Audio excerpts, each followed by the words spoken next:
থেকে শুরু করে যারা বোর্ডের পরিচালক তাদের উপরে কারো আস্থা নাই। আস্থাহীনতার কারণে কিন্তু তারা আস্তে আস্তে একে একে সরে যাচ্ছে।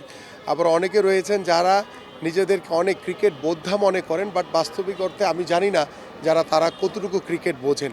এবং সবচেয়ে অবাক করা বিষয় যে সাংবাদিকদের সাথে তো কোনো শত্রুতা আমি নাই। সাংবাদিকরা তো ক্রিকেটকে এগিয়ে নিয়ে যাওয়ার জন্য ক্রিকেট বোর্ডের পাশে থেকে, আমাদের ক্রিকেটারদের পাশে থেকে তারা কাজ করছে।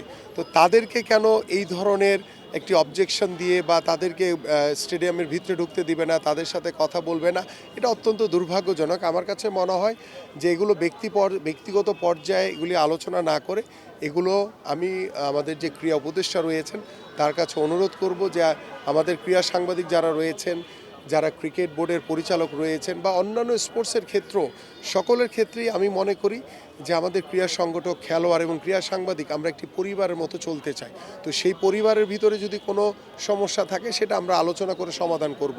বাট আমরা একে অপরকে কখনোই যাতে প্রতিপক্ষ না করি, কারণ আমার কারো ব্যক্তিগত ইস্যুতে আমার ক্রিকেট, আমার সমৃদ্ধশালী মর্যাদাশীল যে ক্রিকেট, সেটা যাতে ক্ষতিগ্রস্ত না হয়। আমি খেলোয়াড়দেরকে কখনোই প্রশ্নবিদ্ধ করতে চাই না।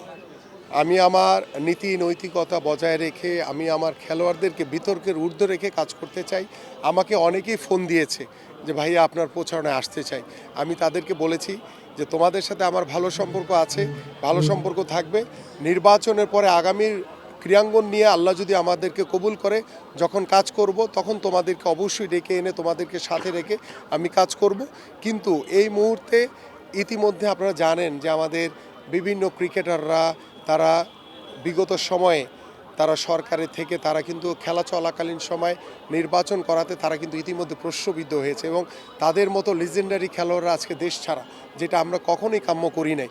সো আমার কাছে মনে হয় যে খেলোয়াড়দেরকে খেলা ছেড়ে দেওয়ার পরে রাজনীতিতে আসা উচিত। আমার মতো আমি যেভাবে খেলা ছেড়ে দিয়ে এসেছি, এবং এই ধরনের নির্বাচনী প্রচারণায় খেলোয়াড়দেরকে ব্যবহার করে আলাদা কোনো ফায়দা নেওয়ার চেষ্টা না করে, বরং নিরপেক্ষভাবে আমরা প্রত্যেককেই লেভেল প্লেইং ফিল্ড তৈরি করে দিয়ে আমরা যাতে নির্বাচনের প্রচারণা চালাতে পারি, এই কারণেই আমি বেসিক্যালি কোনো খেলোয়াড়দেরকে ওইভাবে আমন্ত্রণ করি না যে তারা তাদের মতো কাজ করুক, আমি আমার মতো কাজ করি। আল্লাহর রহমতে ইনশাল্লাহ নির্বাচনের পরে ইনশাল্লাহ আমরা ক্রীড়াঙ্গন নিয়ে যখন কাজ করব তখন তাদেরকে সাথে রেখেই আমি সকল কার্যক্রম করব ইনশাল্লাহ।